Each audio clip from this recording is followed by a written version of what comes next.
저는 우리가 이제 뭐 내년 전망하면서 이제 키워드를 가지고 이야기를 하잖아요. 네.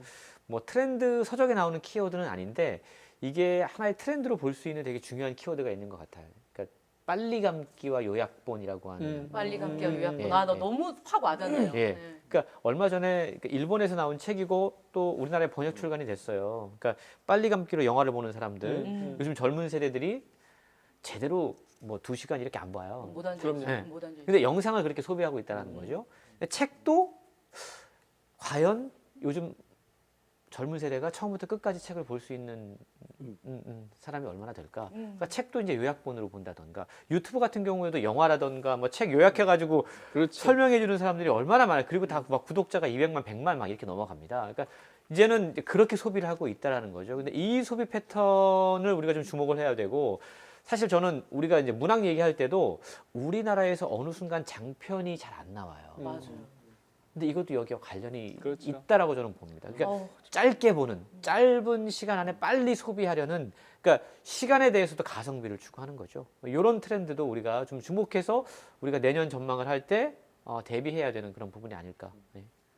맞아요. 그러니까 저는 이제 아들이 이제 MZ 세대잖아요. 그러니까 어쨌든 이 세대들이 책을 어떻게 읽을 수 있느냐를 자꾸 고민해봐야 하는데 그냥 우리는 책을 밀어내는데 급급하다는 거죠. 그런 의미에서는 읽는 방식에 대한 어떤 대대적인 개편이 필요하다. 그러니까 책만 읽는 것이 아니라 수많은 우리가 지난 시간에도 콘텐츠 얘기했잖아요. 결국 콘텐츠를 읽어낼 수 있는 능력들이 이 친구들에게 있는가? 다른 수많은 독자들에게 있는가? 그렇다면 영화도 읽어낼 수 있는 것이고 음악도 미술도 다양한 채널을 우리가 읽어낼 수 있다고 생각해야 되는데 책 동네에서는 무조건 책만 읽어야 되는 것처럼 생각한다라는 거죠. 그러니까 이걸 범주를 좀 넓혀주고 읽는 방식에 대한 대대적인 개편들 그리고 생각에 대한 그 생각을 좀 바꾸는 과정 속에서 우리가 얼마나 실험을 해볼 수 있는가 수많은 콘텐츠에 대해서 K 콘텐츠라고 얘기만 할 것이 아니라 이런 방식으로 좀 점진적으로 넓혀가는 어떤 실험들을 우리가 좀 해봐야 되지 않을까 그런 생각하죠. 그러니까 그 말씀을 이어서 그러니까 출판계는 그 읽는 일을 만들어내는 곳이잖아요. 그런 산업이잖아요. 근데 좀 여기서 상상력을 좀 발휘해서 말하는 것도 되게 중요하다는 생각이 들어요. 그러니까 이제는 작가들도 책 쓰고 나오면 나와서 토크, 말하자면 말하기를 시도하고요. 또 사실은 독자들도 어떤 책을 읽고 나서는 사실 말하고 싶어 해요. 그래서 북클럽을 가서 같은 책을 읽은 사람들끼리 서로 이야기들을 하면서 사실 그게 말을 하면서 온전히 자기의 것이 되잖아요. 그러니까 출판계가 이제는 너무 그냥 읽는 일이라는 그러니까 그 부분에만 집중할 것이 아니라 독자들이 말할 수 있는 공간이라든지 이런 부분들도 확보해 주는 것 이것에 대해서 좀 배려하는 것이 필요하지 않나 굉장히 효과적일 것 같다는 생각이 들거든요. 그래서 한마디만 덧붙이자면 네. 그러니까 말하는 방식 그러니까 우리는 읽고 쓰는 것만 강조하잖아요. 그러니까 저는 쓰는 방식도 바꿔야 된다고 생각해요. 사진 잘 찍는 친구는 책 읽고 사진 찍으면 되죠.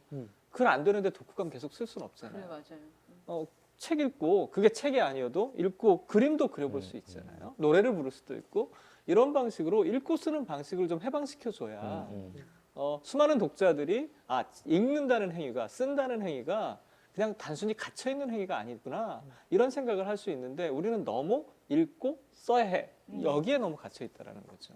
그래서 내년에는 좀 그런 어떤 활발한 움직임들이 좀 있었으면 좋겠다. 저는 그게 전망으로 보면 있을 거라는 생각이 들어요. 왜냐하면 지금 독자들이 말하고 싶어 하잖아요. 근데 이제 2022년도에 굉장히 문학적으로 큰 성과라고 할 수 있는 책이 예를 들어서 이민준 작가의 파친코 또 정지하 작가의 아버지의 해방일지 이거 다 실제 일들이잖아요. 그러니까 문학적으로 만들어지긴 했지만 그 작가들이 처해져 있는 실제 인생의 그 상황과 정황 같은 것들이 그냥 그대로 녹아서 작품으로 만들어졌는데 이 작품들이 굉장히 큰 인기를 끈 것도 저는 의미심장하다는 생각이 들어요. 그러니까 이런 작품을 읽은 독자들은 자기 얘기도 이제 하고 싶어질 거란 말이죠.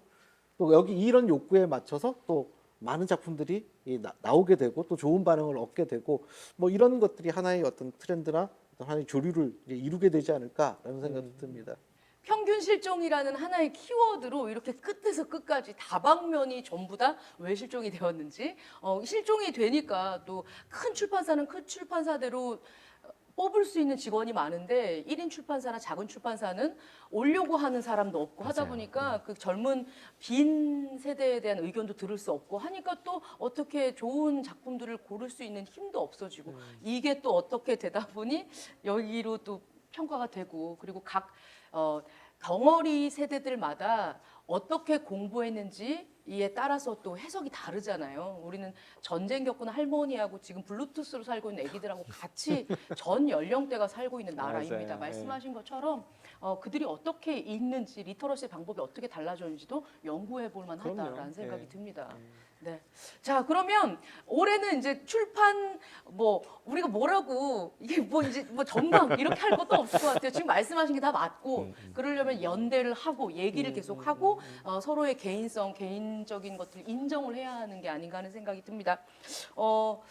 앞으로는 그럼 우리의 생존을 좀 얘기를 해볼까요? 2023년에는 나는 지금 말한 거 의견을 바탕으로 어떻게 하겠다. 선생님들의 앞으로의 얘기를 좀 들어보면서 마무리를 짓죠. 네. 저는 기본적으로 이제 이 도시 안에서 출판 도시 안에서 읽고 쓰는 방식의 해방 혹은 점진적 그 발전 가능성을 좀 실험해 보고 싶다. 네. 이런 생각을 갖고 있어요. 아까 말씀드린 것처럼 읽는 방식을 계속 다양화하기 위해서는 책이 중심이 돼서 책이 원천 소스가 돼서 태어난 수많은 그 문화 장르들, 뭐 연극, 영화, 음악, 미술 그 외 수많은 것들이 어떻게 무대에 올려질 수 있을지 또 축제로 승화될 수 있을지 그런 것들을 지금 도시 안에서 고민하고 있고요. 네. 결국은 이제 그게 발현되는 것은 쓰기의 방식일 텐데 책을 읽어서 수많은 콘텐츠, 문화 콘텐츠들이 어떤 방식으로 또 태어날 것인가 이런 실험들을 이제 저는 올해가 아니라 내년에 새롭게 이제 저희 도시 안에서 재단 안에서 크게 좀 뭔가를 좀 해보려고 구상 중이고 계획 중입니다. 네. 출판도시 문화재단 들어오시면 지난번에 딱 봤더니 저희 지지양 로비에 작가의 방 해갖고 이제 네. 다 이렇게 해놓으셨더라고요. 그것도 너무 좋고 지금 계속해서 미술과 뭐 작품, 그림과 만날 수 있는 지지양도 갤러리 지지양도 운영하고 있고 하니까 많이 오셔서 보시고 또 축제하면 또 아이들 데리고 오셔서 어떤 식으로 리터러시를 다시 해석하고 있는지 봐주셨으면 좋겠습니다. 성신 선생님. 저는 그러니까 굉장히 중요한 걸 깨달은 한 해이기도 하고요. 그래서 내년도에는 그 내 경험을 극복하는 것이 저의 어떤 전망이고요. 네. 제가 하고자 하는 어떤 목표이기도 해요. 특별한 경험을 하게 됐는데 왜 우리는 보통 뭔가 경험한 것들에 대해서 내가 안다고 생각하잖아요. 근데 때로는 오히려 자신의 경험 때문에 그 경험이 내 눈을 가려서 오히려 내가 뭔가를 이해 못하게 만드는 해방되는 그런 일종의 프레임에 갇히게 되는 거고. 그렇죠. 대표적인 것 중에 하나가 가령 저 같은 경우에 쓰는 이제 뭐 20대 청년 시절 때 90년대 말 뭐 중반 후반 이때쯤 이제 출판계에 들어오면서 그때는 출판인들의 연대가 되게 강했어요. 사실 우리도 그때 만난 거잖아요. 그러니까 이렇게 서로 만난 사람들끼리 서로 좋은 영향력들을 주면서 이렇게 성장해 왔다고. 근데 이런 경험이 너무 당연해서 이 경험 때문에 늘 여전히 출판계는 그렇다라고 저는 생각하고 있었던 거죠. 근데 어느 순간에 보니까 출판계에서도 서로 굉장히 외로워지고 서로 연대라든지 이런 것들이 옛날처럼 이루어지지 않고 있었던 사실을 제가 몰랐던 거예요. 그래서 최근에 뭐 한교회 출판학교 이런 것들의 운영위원으로 참여를 하게 되면서 출판인들끼리의 어떤 연대체 이런 것들을 하나 이렇게 어떻게 보면 플랫폼으로서 내놨는데 이게 잘 될까? 처음에 이렇게 생각했는데 네. 어마어마한 반응이 오는 거예요. 그러니까 출판인들이 얼마나 그 연대에 목말랐는지 또 연대를 통해서 해낼 수 있는 또 다른 어떤 에너지와 힘이 얼마나 크고 가공할 만한 것들인지 새롭게 확인할 수 있는 계기였는데요. 뭐 이런 것처럼 혹시라도 제가 출판계 내부에서 뭐 한 30여 년 동안 경험한 것들이 혹시 내 눈을 가리고 있는 것은 없는지 잘 들춰서 좀 필요한 것들이 있으면 옛날에 했던 경험들을 살려서 다시 한번 구현해보는 뭐 이런 노력들을 한번 해볼까 싶은 그렇습니다. 저는. 네. 요즘 뭐 MBTI 친구들이 많이 하잖아요. 서로를 모르기 때문에 나는 요 정도야라고 먼저 얘기해주는 어떤 자기 소개 뭐 사이퍼 같은 거기도 하거든요. 좀 소극적으로 혼자서 하는 것을 또 좋아하시는 분이 계시다면 그분 또한 이 모임에 나가는 게 부끄러울 수 있으니까 그분을 위한 것들도 조금 마음을 많이 열어놓고 알려주셨으면 좋겠다는 생각이 네. 듭니다. 네, 홍순철 선생님. 제가 작년에 개인적으로 되게 공사다망했다라고 말씀을 드렸잖아요. 네. 정말로 그렇더라고요. 여러 가지 분기점이 있었고 또 자녀들이 성인이 되면서 또 자녀들로부터 이제 좀 어느 정도 해방이 되는 그런 계기가 있었고 홍순철의 해방일지. 그렇죠.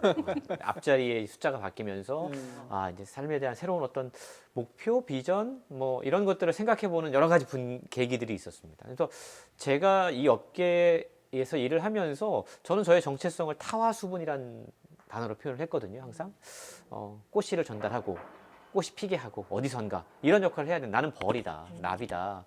근데 그걸 조금 더 명확하게 할 수 있는 한 해가 이제 2023년일 것 같아요.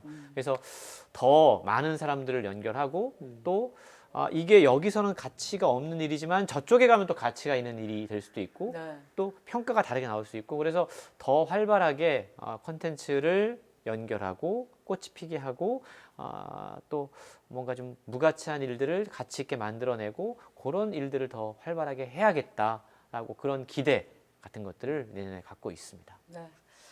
러시아 우크라이나 전쟁과 참사 등 올해 우리의 뇌리에 강력하게 자리 잡은 단어는 바로 그 생존이 아닐까 하는 생각이 듭니다.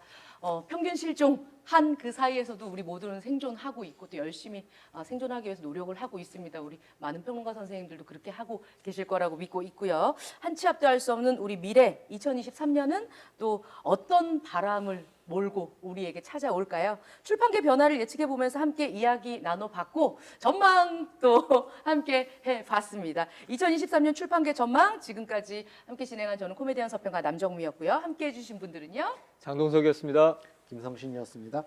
홍수철입니다. 네, 여러분 우리 맞는지 안 맞는지 내년에 다시 결과 들고 만나겠습니다. 여러분 안녕히 계십시오. 고맙습니다. 감사합니다.